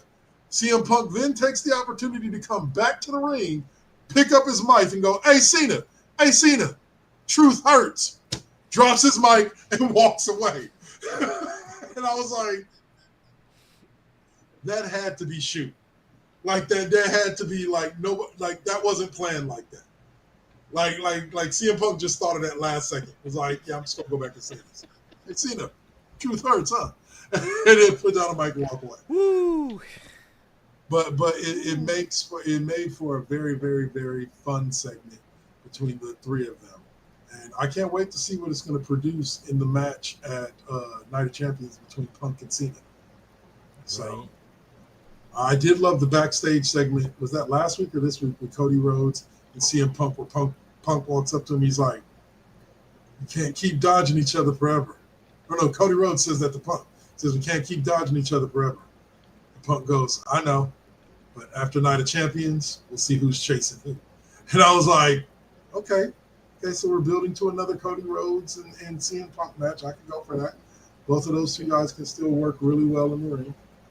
All right, so after that, we saw the second women's Money in the Bank, or Money in the Bank, why do I keep saying that? Women's Queen of the Ring qualifier with Charlotte Flair, Alba Fire, who was replacing Chelsea Green, who was having travel issues, Alexa Bliss, and Candice LeRae. And it was actually a I don't know what they're building to with Alexa Bliss and Charlotte Flair, but I think it's going to be awesome because moments like this are derived from it, where Charlotte Mm-hmm. Flair to close the match has Alba Fire in the figure eight, and Alba's barely holding on before tapping. Alexa Bliss jumps in the ring, and instead of stopping Charlotte Flair from tapping out Alba Fire, she switches around, kicks Candice LeRae, puts her in the Sister Abigail, hits her with it, pins her 1, 2, 3, and right as the refs hits the 3, Alba Fire starts tapping, and but they announce Alexa Bliss is the winner. like she Alba Fire held on just enough for Charlotte Flair not to get the win. Thank you, Alba Fire. We do not need Charlotte Flair, the self-proclaimed queen, to become an actual queen in the ring. We don't need that. It's okay. But that was a great moment to close that match. So Alexa Bliss moves on. I forget who she's facing. I'd have to look at a tournament bracket. And then we had the main event of the evening, gentlemen.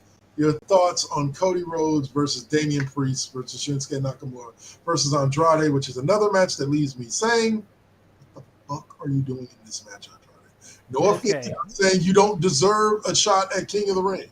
I just don't understand why they put you in this match. Go on, Sam. Okay. Listen.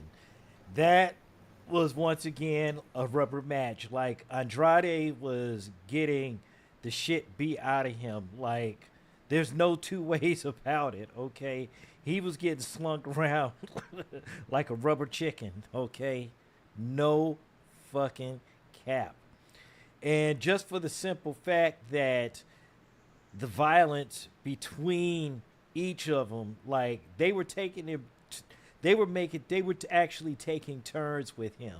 Okay, like Damian Priest doing his thing, and then Cody Rhodes is doing his thing, and it's like it's really, really crazy. Andrade, I will never ever understand why you participated in this particular match. Oh, because he got paid. But no, I wonder why they put him in it. But anyway, I believe it was who ended up winning this one. Rhodes ends up pinning Andrade. Yeah. Yeah. But if listen, the Oh, he Nakamura. physicality He pinned of that Nakamura. match, yeah, Nakamura, yeah. I mean, he pretty much took everybody like systematically out. Yeah, I mean, he did his move, then he did, the what he did, he reversed it. yeah. Nakamura actually tried to do the roll, tried to do the move, and he turned around and just pulled it off on him and just said "fuck you," pinned him and said good night. All right, gentlemen. So we have two more Fatal 4-Way qualifiers coming up on the coming episodes of Raw and SmackDown.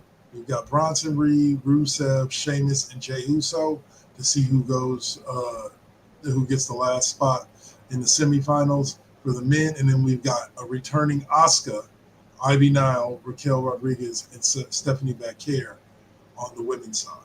So far, the second round matchups are Sami Zayn and Randy Orton, and then Cody Rhodes and the winner of the Fatal 4-Way that I just announced. On the women's side, it's Roxanne Perez and Jade Cargill taking on Alexa, or not taking on, but those two facing off against each other, and then it's Alexa Bliss and whoever wins the other women's match that I just announced. So that will be the King and Queen of the Ring tournament for this year. I would say early favorites, Cody Rhodes. I was going to say Randy Orton, but I forgot Rhodes made it in. Cody Rhodes and Jade Cargill. That's exactly what I was gonna do or say. I was thinking Alexa Bliss, but Jay Cargill is about to get her shine on.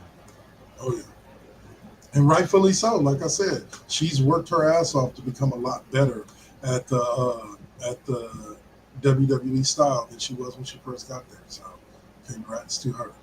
All right, so last subject of SmackDown Alley. Another member of the Anoa'i family has debuted for WWE. Only this time, it was in what they call a dark match, which is a non-TV match that takes place either before or after the actual televised show. And what's the kid's name? I think Halakua? it's Hailakua. Yeah, he's another Fatu. Yeah, Uh, and he's, he's he's actually the younger brother of Tongaloa. right. Well, Tonga and Tama are both brothers. Yeah. Yeah, so he's their brother. Kind of basically similar to what Solo is to the Usos. But this kid's like 6'9". Like he's Big a as beast. fuck. So there's rumors that he may be introduced on the main roster eventually as Solo's next enforcer now that Jacob is broken away. Oh, that's the one thing we didn't talk about on Raw was the U.S. champions on Raw, right? No, Yeah. the Intercontinental, the U.S. champions on SmackDown. Jacob Fatu came out to explain why he turned on Solo, and we got a video promo from Solo, basically telling Jacob, next week I'm gonna be waiting in the.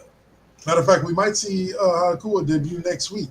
He's like, I'm gonna be waiting in the ring with arms wide open for you to be able to come home. I will take you back despite your mistake.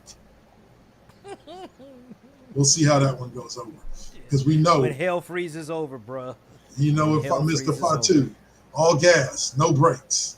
Nah, I mean. No, and you know what? And I love the fact. Shout out to Sacramento because I love the fact, man, that he just said, He got that like swag. brought that Sacramento thing out, and it was like, oh, okay. So we calling cities and shit like that, and because that's where that's where they currently live. So my whole thing is that's that Bay Area, yada I mean, you know what I mean? So it's like, yeah, I was with that shit. I was with that. Part two, yeah. They did a good thing turning him baby face. Somebody thinks that we may end up getting Roman Reigns versus Gunther before SummerSlam. There's some that think Oh, I that would beating Jay love. the way he Oh, did could cause Roman to come back and seek revenge. I would yeah. love to see it myself. So, all Yeah, right. we need to get Roman Reigns back into the mix before SummerSlam. You heard us, TKO. The fans have spoken. Bring us Roman. I'm going to say this. Netflix, bring me more Supercell, or else I'm coming down to your headquarters. God damn it. Yeah, no, actually, hey, there's a second season coming. Is there? They've already announced it? Yeah, Awesome. that's been I gotta been finish talked watching. about. I gotta finish watching Ragnarok on Netflix. I watched the first 2 seasons. I gotta watch the third one before they take it off. But none of that leads us into what we're going to be talking about next, which is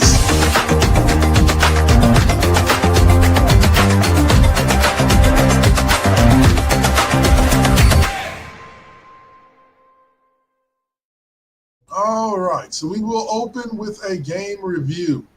The one and only Saint has a game he has played recently that he is fairly excited about and wants to tell us about. So we're going to let him open up video game talk with his talk about The Mind's Eye. Okay, this is listen. I'm not really excited about it. I will tell you this. This game is ass. Okay. Well, tell us how you really That feel. is listen. Uh, There was a lot of pop in and popping out. There were a lot of bugs in this game. Okay. Now, the only reason I'm gonna kind of feel it out for a while. Well, I will say this: the cutscenes are top notch. They really are. Okay. The game, pretty much, it's kind of like a builder, where you can build levels and all that other kind of shit. So I am looking forward to doing that because I'll be able to create my own missions and shit like that. So I haven't completely finished the story. It's a good concept. I still don't understand exactly what the fucking story is, and it's still of a mystery, and it is not an open world, okay, ladies and gentlemen. It is not an open world. It's pretty much linear, okay? It's a linear story, not really great when it comes to the open world. Um I will say this. It's kind of like the death trap that was Cyberpunk 2077. We all know that that game was a piece of shit. We know that Crime Boss is a game that was a piece of shit at the very beginning. It was so many bugs, like really, it really got crazy. Then, of course, you had, of course, the top heel of them all was Star Wars Battlefront 2. Now, I own all of these games, okay? However, Battlefront fixed their shit. They ended up, especially around the time the movies were coming out, they did good shit with that. Crime Boss, they fixed it. A lot of people started getting in. They gave out all the free, they gave out all the rest of the DLC. Okay. Mind's Eye, I'm going to look at it, and the only reason I'm going to look at it because I guarantee you they're going to fix this shit. They're going to have to because we know that Leslie Benzies, who's one of the head guys, you know, that created GTA and the whole franchise and so forth. I do believe that him and his Build a Rocket Boy company, I honestly believe that they are going to fix this shit. If they don't, it's gonna be kind of bad. And I'm actually still enjoying the story for for what it is because you get to use drones and stuff like that. I mean, it's a game, and I love stealth. I love anything that's stealth in fighting games. But you guys need to go on ahead fix it. Well, You guys that need to that fix kind it. of throws off my entire announcement. Maybe I should have done this before you gave your review. But Mind's Eye and Lego 2K Drive join Xbox's Stream Your Game feature. For those of you who don't know, there's certain games that you can play on the Xbox that they will allow you to stream it on Twitch while you're playing it on their cloud server. Not all the games allow you to do that, but now Mind's Eye and Lego 2K Drive will be added to that list. But if I was you, based on Saints review, I'd wait to play it at least a couple Yeah. months. No, At least you just no. At least wait. I'll put it to you this way: wait at least 6 months. 6 months. Yeah, yeah. It's It's called called my Mind's. It's called uh, Mind's Eye, yep. and believe you me, like I just look at games.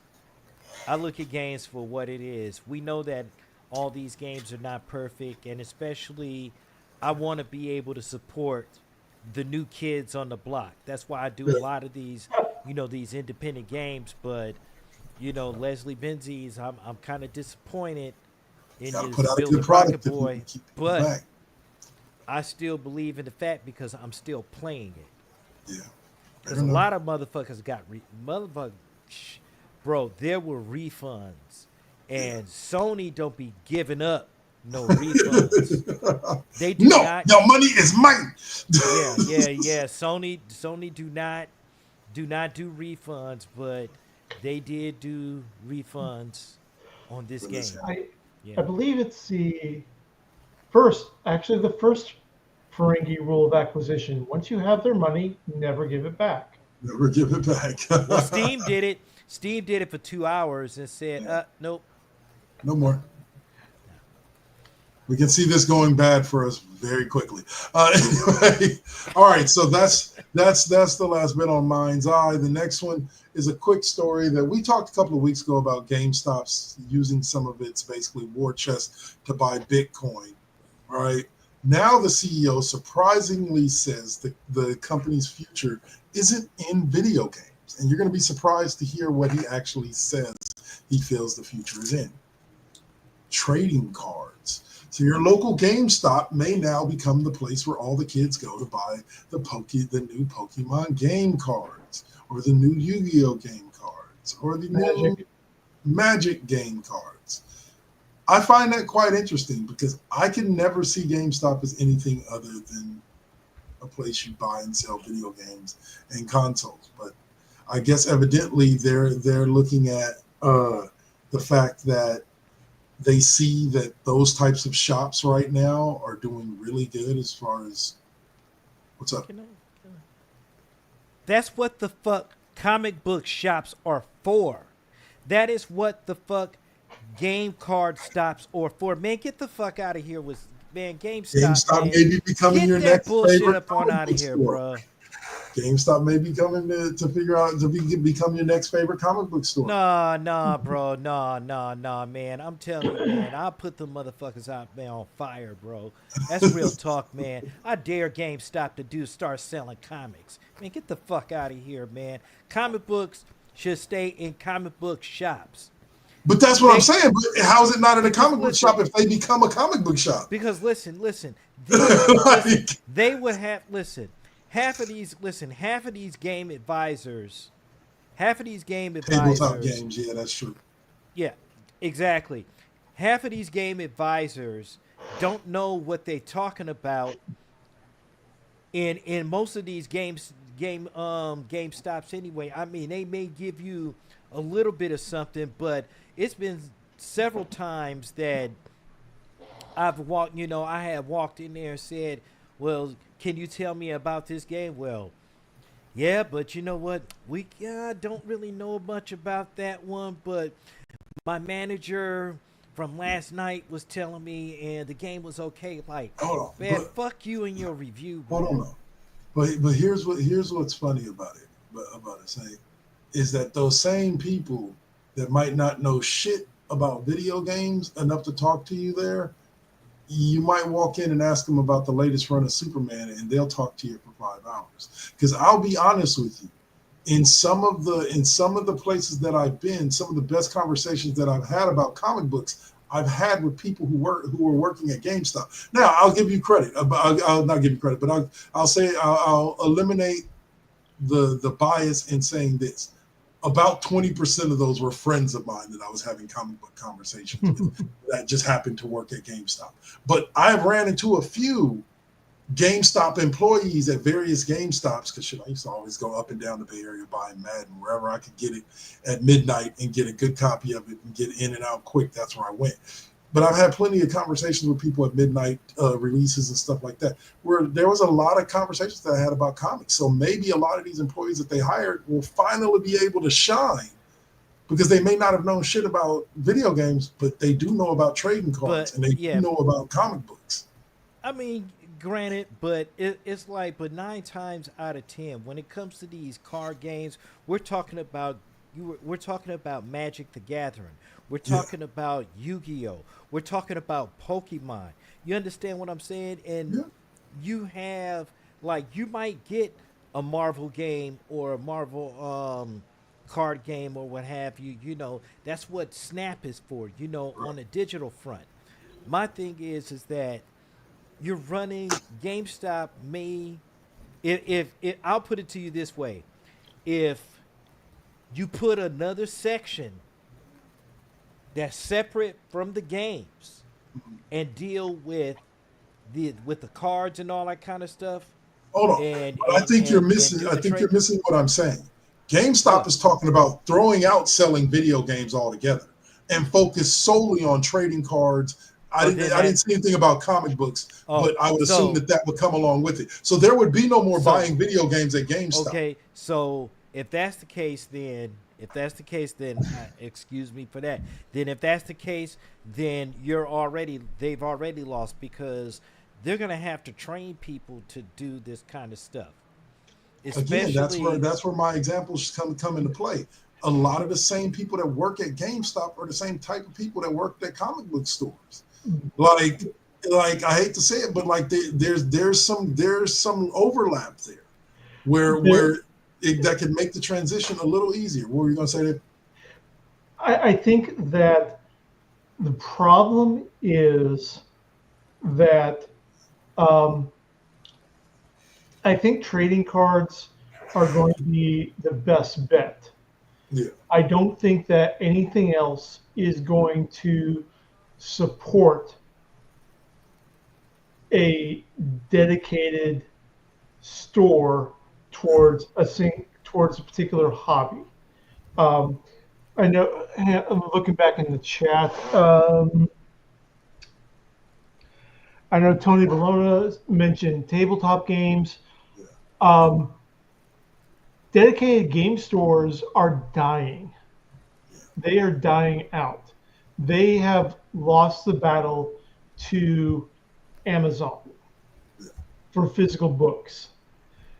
And most people like myself are relying more on PDFs because why do I want to go schlep 100 pounds worth of books Yeah, throughout a convention to play in all the games I'm wanting to play in when I've just got a tablet or even just my cell that I can access them through.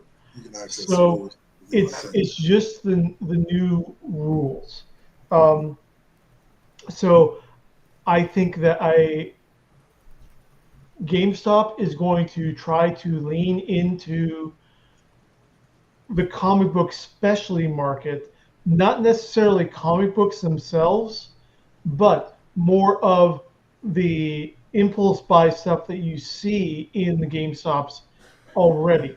The Right. statuettes, the T-shirts, Yeah. all this stuff. They're going to become like, A one-stop shop for all of that yeah, stuff. they're going to be nerd hot topic. Right. To put it Okay, like, yeah, where it's physical merchandise that you can't get elsewhere that you're buying from them. yeah. In addition to the card pulls. Now, They're not going to get into comics because that's just too much retail space, warehouse space. It's just too much to deal with in the current market. yeah, and I'll say it like this: Tony Malone says he feels like if they do, or they feel like if they do, it has to be a drastic rebrand, and that's the part that Yeah, I can get beat, or that I agree with completely. yeah, I don't think it's going to be GameStop anymore. I think this is part of the reason for the Bitcoin buy is to liquidate some of their stuff so that they can then reinvest and rebrand. yeah, Because unfortunately, the GameStop name is dead in the water. yeah, It's over. It's been dead in the water for over a decade. You know, I don't think I've heard a single positive thing about GameStop in over a decade. yeah, So they would have to completely rebrand, brand new logos, brand new store logos, the whole shebang, or else it's just not going to be. You're right. They're dead in the water. yeah. Right there. All right. So let's see. We also got a story brought to us by RuneScribe about the Switch. Yes. All the complaints and the delays and everything else is turning out to be the fastest selling console in history. 3.5 million units purchased in 4 days. Wow. Nintendo has always had a strong fan base, dating back to their 8-bit system. They have always had a strong fan base. Yep. They have completely, ever since the GameCube, they have dominated the casual portable game market. Nope. Okay, because let's face it, the Switch was brilliant. Mm-hmm. Okay, reasonably sized handheld That's a that you can full still console. carry around, that you can attach up to your TV, and it's a full console with the games. Sure, there may be not they're not top of the line graphics Yeah. like you're getting from Xbox or PlayStation, but the games are fun. They're enjoyable. And also, we as critical older gamers, as much as we aren't their target audience. Nintendo's target audience has always been kids. And I think about it like this. Remember how amazed we were with the graphics on the Nintendo 8-bit when it Yeah. came out? So for kids, the graphics don't have to be super high quality. They Right. can be a little cartoony Well, and not necessarily what. especially with the genre of games that Nintendo deals with, the side scrollers, the JRPG. It doesn't have to be photorealistic Right. the way Right. that FPSs are trying to compete with, who's got the better graphics now. And actually getting back to the conversation we were just having about rebranding, Yeah. you all know what Nintendo started out as, right? Uh, Cards. Nintendo as a company is over 100 years old. They wow. began back at the start of the 20th century as a playing card manufacturing Yeah. company. Nice. They went to video games when they saw the shift happen. Yep. Nice. We're talking Nice. like 1889. Yeah. Wow. So yeah, That and they reminds me were of Black Flies actually Electronics. born in America. That's the funny part I about did it. not know that.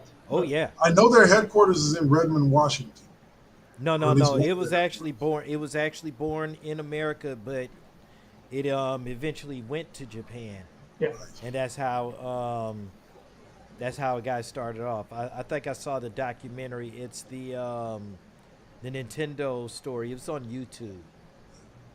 Hmm. Well, right now, I would say right now we probably have more older gamers. I'd say 35 and up Right. than we ever had in any generation prior.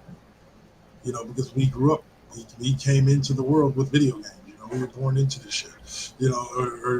Or these kids are born into the shit. We were here to watch it all start from scratch, from dating back to Hmm. the Atari to now the PlayStation 5. So I think that's part of the reason why the prices have gone up as much as they have. Is because back in the day they were priced for parents who were buying them for their kids, not adults who were buying the systems Right. for themselves. Yeah. Now they're priced for adults who are buying the systems for themselves instead of adults who are buying it for them kids. Yeah. And so I, Exactly. yeah. I, I got a budget. I still got a budget $3,000 for that 4 foot tall Metroplex. oh, I saw it on somebody had showed a picture of it on Facebook in the Transformers group I was in, and I was just like, Yeah. yeah, yeah. I think That's it. I'm raiding your college fund. I don't know. I think my big thing is, and I know like a lot of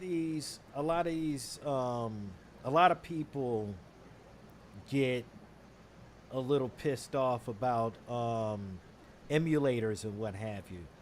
And it's like I'm not mad at it.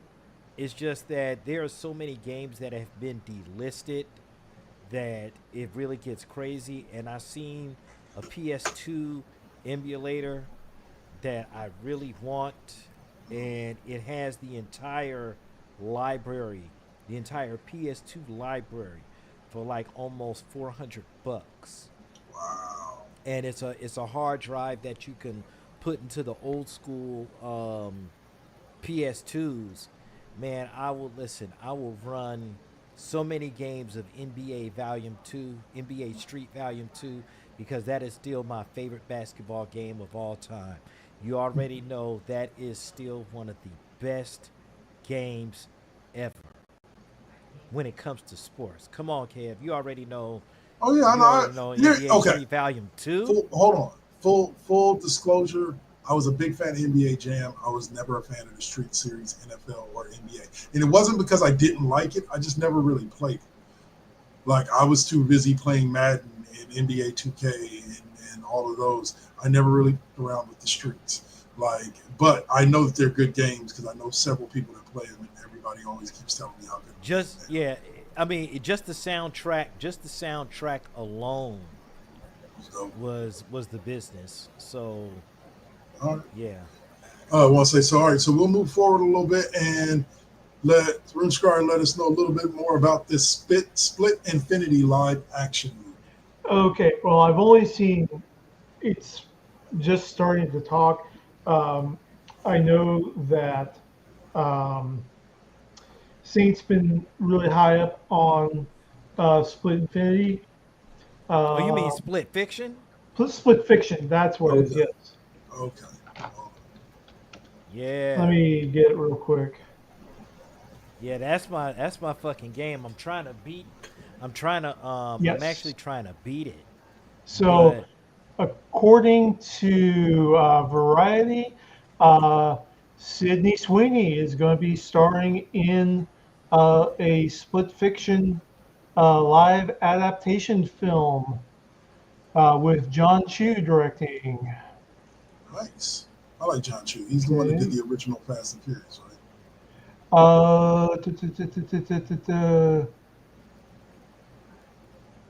I believe so. I'm not sure. Yes, but also the script is being written by Deadpool and Wolverine scriptwriters Rhett Reese and Paul Wernick. Okay.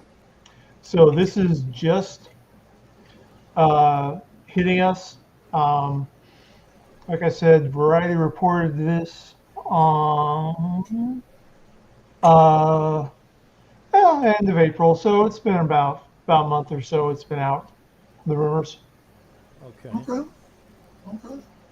We look forward to it. Yeah. Saint, you looking forward to this? You think they might do a good job? Yeah, I'm definitely, you know, I'm definitely up for it because we'll just have to see, we'll just have to see where it goes. For sure.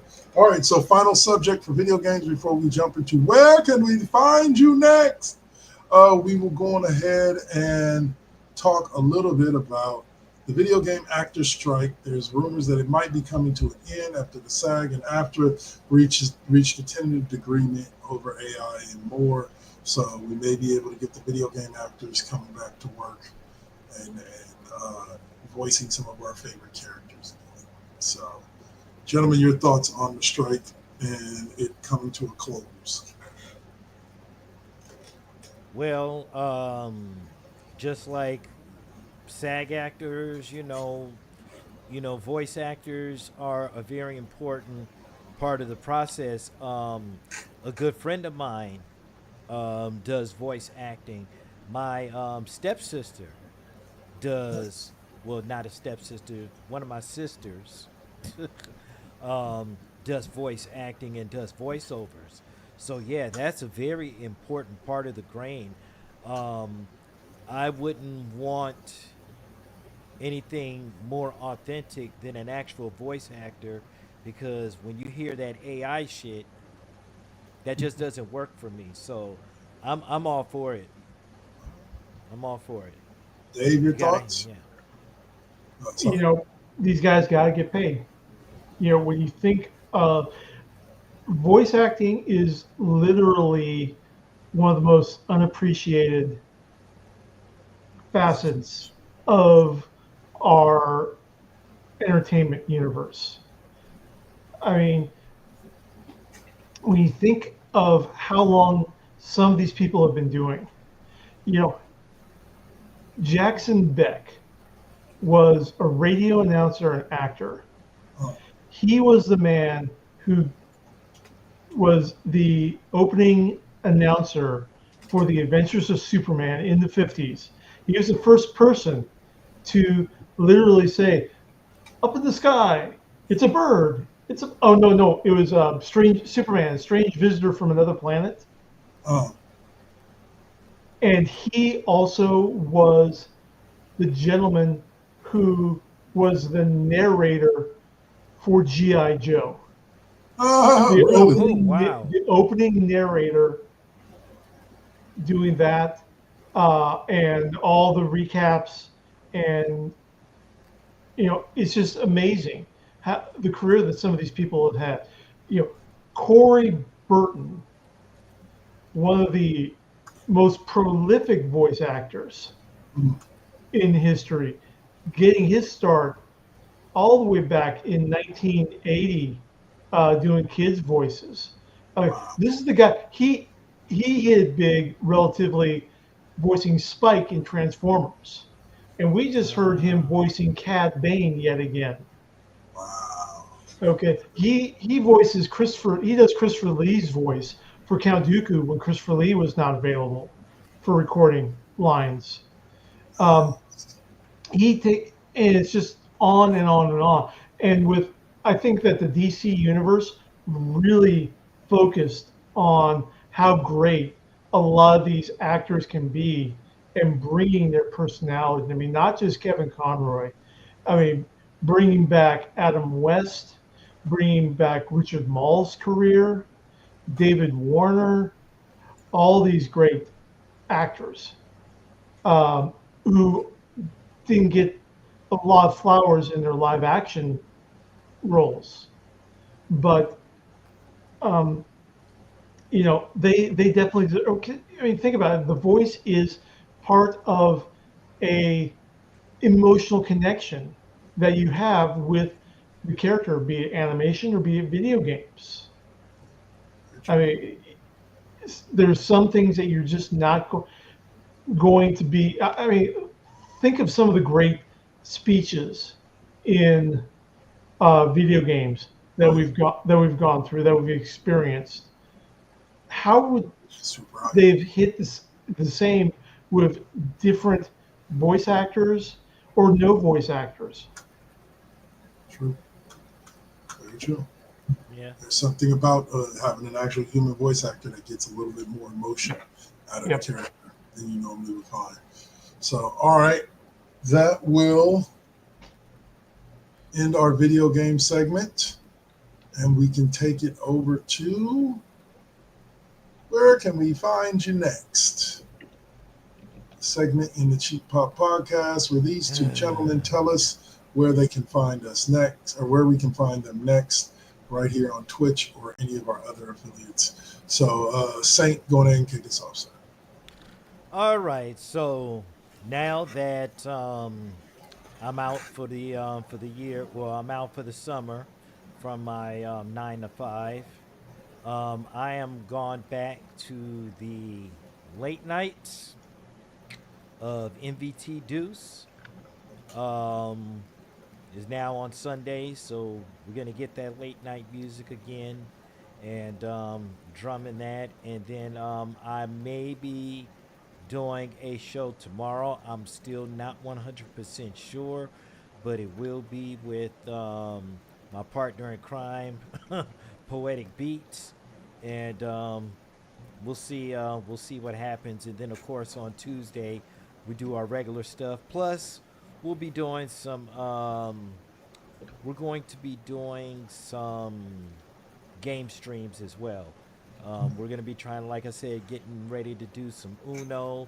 We got some interactive ones. Like, we really got some shit coming up for this summer. So I'm just ready to kick it off, man. Tune in, tune in. It's Yeah. Mr. Room Scribe. What you got for us? Oh, me, I will be back on tonight with Spider-Man 2. Um, that was a fantastic, great wrap up for Spider-Man Miles Morales last Sunday, and great introduction to Spider-Man 2, opening sequence for Spider-Man 2 last Monday. So we're continuing on, and I'm trying to get used to having both Peter and Miles switching off playing those characters within the game. Yeah, that game's a lot of Awesome. fun. It is, and like I've been telling people, as much of a gut punch as the ending to Spider-Man 1 was, man, that fight between Miles and his uncle in Spider-Man Miles Morales. Holy crap, that was harsh. So I still have yet to crack that game. I need to. Yeah. Okay. So as for me, there's two announcements here.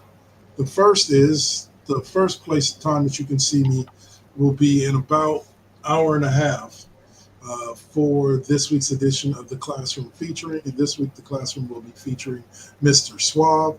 Unfortunately, O'Malley will be out for this week, so it'll just be me and Suave, and that should kick off around 6. Well, 6:02 really, but 6 o'clock right here on Twitch or WNKW Network YouTube or Facebook First Connections, wherever you catch us. And then as far as the video games go, I will definitely be back on Tuesday with more NCAA College Football 25. And I just want to give a shout out while we're here to next Saturday should be my last hour, maybe hour and a half of playing Final Fantasy VIII. I'm like one step away from going to face the final boss, so please join me as I finish up that game and kind of try to make a decision if I'm going to go with Final Fantasy III or what when I come back. Or when Well, I, that's when I kick come back. ass. So yeah. So Fuck yeah, bro. but other than that, just join us all for our streams.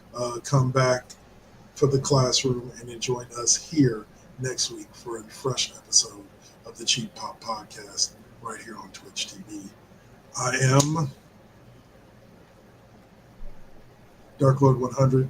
That is the Saint. Over there is Room Scryer. We are the Cheap Pop Podcast, and we are out. Peace. We're gonna raid out. All right. All right. Later, folks.